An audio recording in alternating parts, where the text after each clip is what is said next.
မင်းညာကစားသွားခဲ့တဲ့အာဂျင်တီးနားနဲ့အီဂျစ်ပွဲဟာဘောလုံးပွဲတစ်ပွဲထက်ပိုခဲ့ပါတယ်။ဒါဟာဒိုင်လူကြီးတွေ VAR တွေနဲ့ FIFA ပါဝင်ပတ်သက်နေတဲ့ပြဿနာပွဲတစ်ပွဲလား။အီဂျစ်အသင်းမတရားနှိပ်ကွပ်ခံလိုက်ရပြီးကမ္ဘာဘောလုံးလောကရဲ့အမောင်မိုင်းဆုံးဗန်လိုက်မှုတွေရှိခဲ့တဲ့ဆိုတဲ့သက်သေတွေကိုကျွန်တော်တို့ Watch Agreement Channel ကနေအကုန်ဖွင့်ချသွားပေးပါမယ်ခင်ဗျာ။ဘောလုံးပွဲတစ်ပွဲမှာအမောင်ရင်းဆိုတာကတော့အရှိစမြဲပါ။ဒါပေမဲ့တစ်ပွဲလုံးမှာရှိတဲ့အဆုံးအဖြတ်မှန်သမျှဟာအသင်းတစ်သင်းနဲ့အတွက်ပဲဖြစ်နေမယ်။ပြီးတော့အဲ့ဒီအသင်းဟာကမ္ဘာချစ်တော်မက်ဆီရဲ့အာဂျင်တီးနားဖြစ်နေမယ်ဆိုရင်ဒါတိုက်ဆိုင်မှုလို့ပဲတင်ထင်ပါသလားမင်းညာကစားသွားခဲ့တဲ့အာဂျင်တီးနားနဲ့အီဂျစ်ပွဲဟာဘောလုံးသမိုင်းမှာအကြီးမားဆုံးအငင်းပွားမှုတွေဗန်လိုက်မှုတွေနဲ့ပြည့်နှက်ခဲ့ပြီးပရိသတ်တွေကြားထဲမှာရုပ်ရုပ်သဲသဲဖြစ်စေခဲ့ပါတယ်ဒီကနေ့မှာတော့မင်းညာကပွဲမှာကဘာတဝမ်းကပရိသတ်တွေဘာကြောင့်ဒေါသထွက်နေကြတာလဲဖီဘာနဲ့ဒိုင်လူကြီးတွေရဲ့နောက်ကွဲကဇလန်းကဘာလဲဆိုတာသိချင်ကြခွဲချမ်းစိတ်ပြတင်ဆက်ပေးသွားပါမယ်ပွဲမစားခင်ကတည်းကလူတိုင်းကအာဂျင်တီးနားအသာစီးရမယ်လို့ထင်ခဲ့ကြတာပါဒါပေမဲ့မြောက်အာဖရိကရဲ့ဖာရဘရင်တွေလို့တင်စားရတဲ့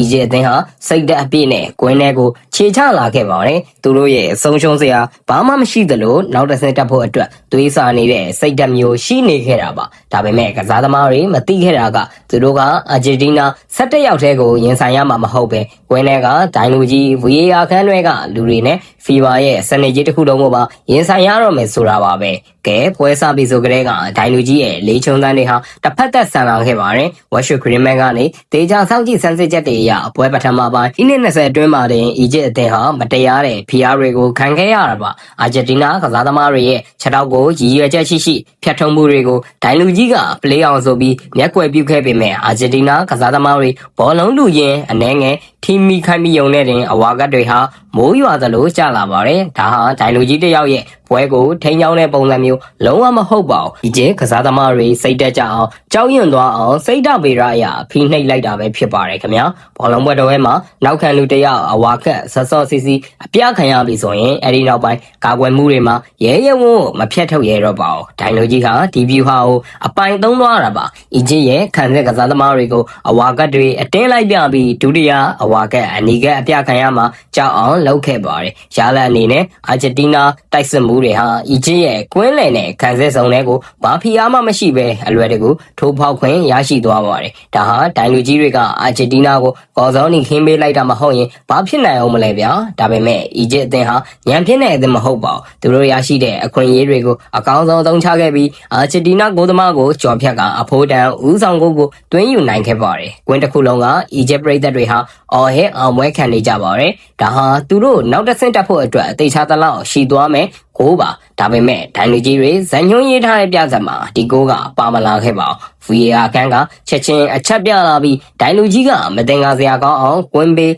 စခရင်ထိသွားပြီးတော့သွားရောက်ခဲ့ပါတယ်ခင်ဗျာကျွန်တော်တို့ Watch Agreement ကနေဒီရုပ်သံဖိုင်ကိုစက္ကန့်မလန် frame ချင်းစီဖြတ်ပြီးသေချာပြန်ကြည့်ထားပါတယ်အီဂျစ်ကစားသမားဟာလူကြုံမောလည်းလုံးဝမရှိသလိုအာဂျင်တီးနားကစားသမားကိုတွန်းလှဲခဲ့တာမျိုးလည်းမရှိပါဘူးဘောလုံးလောကရဲ့တန်ရှင်းတဲ့စီးမြင့်အရာဒါဟာတရားရဂိုင်းလုံးတန့်စင်တဲ့ကိုဖြစ်ပါတယ်ဒါပေမဲ့ VAR ရဲ့မြင်းတားပုံတွေဒိုင်လူကြီးရဲ့ဆုံးဖြတ်ချက်တွေကတော့ကမ္ဘာပရိသတ်တွေကိုလှောင်ပြောင်လိုက်တယ်လို့ပါပဲဒါကတော့အကြောင်းပြချက်မခိုင်လုံပဲဒီကိုပြစ်ပယ်ဖြစ်ချလိုက်တာမှာဒါဟာအီဂျစ်အသင်းရဲ့ဂျိုးသားထုံးမှုနဲ့အိမ်မက်တွေကိုကွင်းလန်ကောင်းမှတင်ဓမြတိုက်လိုက်တာပဲဖြစ်ပါတယ်ခင်ဗျာအီဂျစ်ရဲ့ဂိုးကိုပြစ်လိုက်ရုံနဲ့အားမရသေးပဲဒိုင်လူကြီးဟာအာဂျင်တီးနားကိုပွဲနိုင်စေဖို့အတွက်လက်ဆောင်တစ်ခုထပ်ပေးခဲ့ပါတယ်အဲ့ဒါကတော့ပွဲနှောင်းပိုင်းမှာပေးလိုက်တဲ့ပန်နက်တီပါသိကြတဲ့အတိုင်းအာဂျင်တီးနားကစားသမားဟာအီဂျစ်နောက်ခံလူနဲ့ထီတော်မထီပဲလေထဲမှာလည်းပြန်ဝဲပြီးလဲကျသွားခဲ့တာပါအားလုံးက VAR ပြန်ကြည့်မယ်လို့ထင်ခဲ့ပေမဲ့ဒိုင်လူကြီးကတော့ဇက်ရှိန်အပြတ်မခံတော့ပဲချက်ချင်းပန်နက်တီပေးလိုက်ပါတယ်ကန်တွင်းမဲ့သူကတော့ကမ္ဘာအကောင်းဆုံးကစားသမားကြီ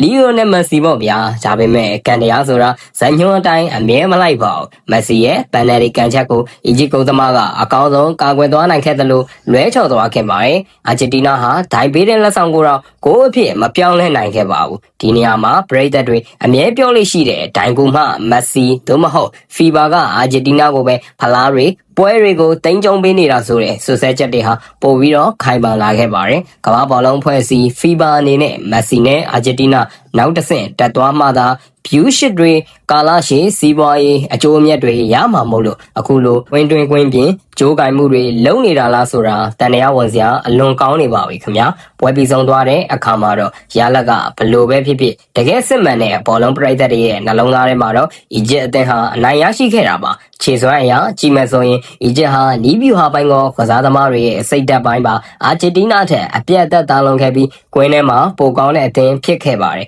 သူတို့ဟာဒိုင်လူကြီးတွေရဲ့တစ်ဖက်သက်ဖိနှိပ်မှုတွေကပြားမှုတွေကြားထဲမှာတင်အာဂျင်တီးနားကိုအကြက်ရိုက်အောင်ကစားပြသွားခဲ့တာပါတကယ်ဆိုရင်ကစားကွက်ဒီစိတ်ဓာတ်နဲ့အာဂျင်တီးနားအသင်းဟာနောက်တစ်ဆင့်ကိုမပြတ်သားတဲ့လမ်းစဉ်နဲ့မဟုတ်ပဲတရားဝင်ဂုဏ်သိက္ခာရှိရှိတက်လန်းသွားတဲ့အသင်းဖြစ်ပါတယ်အာဂျင်တီးနားကတော့ဒိုင်လူကြီးတွေရဲ့အကာအကွယ် VAR ရဲ့မရိုးသားမှုတွေကြောင့်သာကပ်ပြီးအသက်ဆက်သွားနိုင်ခဲ့တာပါခင်ဗျာကဲ Westwood Greenman ကိုအားပေးနေတဲ့ဘောလုံးဝါသနာရှင်တငယ်ချင်းတို့ရောမင်းညကပွဲမှာဒိုင်လူကြီးတွေ VAR တွေနဲ့ FIBA အဖွဲ့အစည်းတစ်ခုလုံးဟာအာဂျင်တီးနားရဲ့မက်ဆီတို့ဘက်ကနေအတီအတာအရှက်သိက္ခာမဲ့စွာတန်လိုက်ခဲ့တယ်လို့ထင်ပါသလားအီဂျစ်အသင်းဟာမတရားဓမြတိုက်ခံလိုက်ရတာလားခမရတို့ရဲ့အမြင်တွေကိုကောမမအားရပါရရေးသားဆွေးနွေးပေးခဲ့ကြပါအခုလိုမျိုးဘောလုံးလောကရဲ့မျက်နှာပုံနောက်ွယ်ကအမှန်တရားတွေအသေးစိတ်စမ်းစစ်ချက်တွေကိုအမြဲတမ်းစောင့်ကြည့်ဖို့အတွက်ကျွန်တော်တို့ရဲ့ Westwood Greenman Channel ကို Like and Subscribe လုပ်ပေးဖို့မမေ့ပါနဲ့နောက်ထပ်စိတ်ဝင်စားစရာဗီဒီယိုရှည်ကြီးတွေနဲ့ပြန်လည်ဆုံတွေ့ပါမယ်အားလုံးပဲတာယာသောနေ့လေးဖြစ်ပါစေခင်ဗျာ